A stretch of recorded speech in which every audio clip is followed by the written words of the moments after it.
What's up, viewers? Patrick from Bob vs. Only, back in Nerd TV, in this episode number 2 of Faithfulness Week on Bob versus of the Day. And today's verse comes out of Psalm 40, verse 10, and it reads, I do not hide your righteousness in my heart. I speak of your faithfulness and your saving help. I do not conceal your love and your faithfulness from the great assembly. And that's what that verse means. And let's get into it. It's time for the church recap.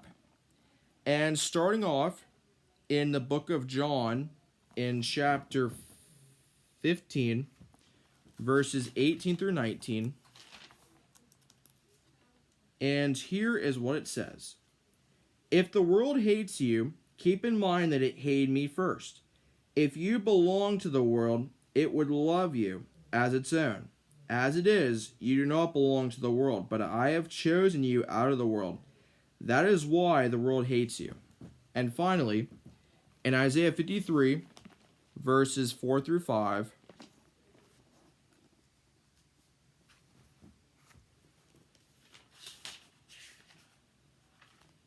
here's what it says. Surely he took up our pain and bore our suffering.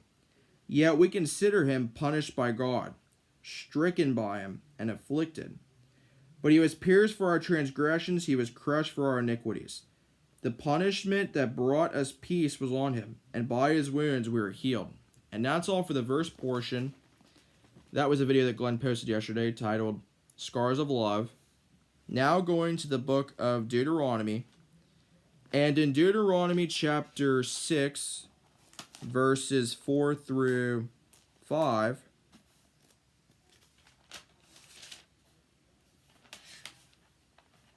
it says, Hear, O Israel, the Lord our God, the Lord is one. Love the Lord your God with all your heart and with all your soul and with all your strength. Now going to Rob's sermon, he mentioned this verse in Deuteronomy. Now going to the book of Proverbs in chapter 14, verse 4. Here's what it says. Where there are no oxen, the manger is empty, but from the strength of an ox come abundant harvest. And last but not least, in the book of 1 Corinthians, starting off with chapter 13, verses 1 through 13, here is what it says. If I speak in the tongues of men or of angels, but do not have love, I am only a resounding gong or a clanging cymbal. If I have the gift of prophecy and can fathom all mysteries and all knowledge, and if I have a faith that can move mountains but do not have love, I am nothing. If I give all I possess to the poor and give over my body to hardship that I may boast, but do not have love, I gain nothing.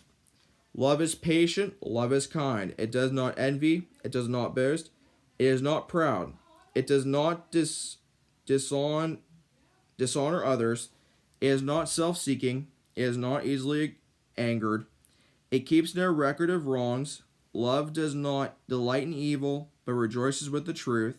It always protects, always trusts, always hopes, always preserves. Love never fails, but where there are prophecies, they will cease. Where there are tongues, they will be stilled. Where there is knowledge, it will pass away.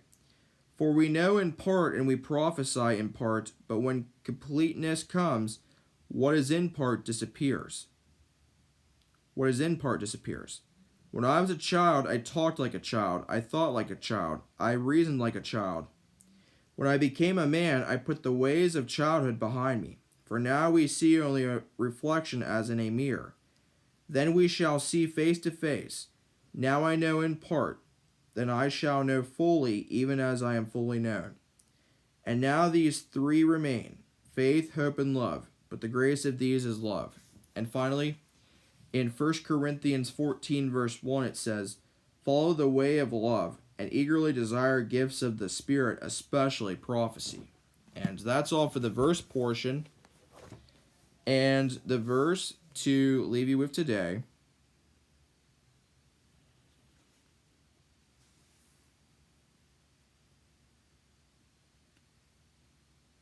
In Psalm 25, verse 5, it says, "Guide me in your truth and teach me, for you are God, my Savior, and my hope is in you all day long." And that's going to be the video.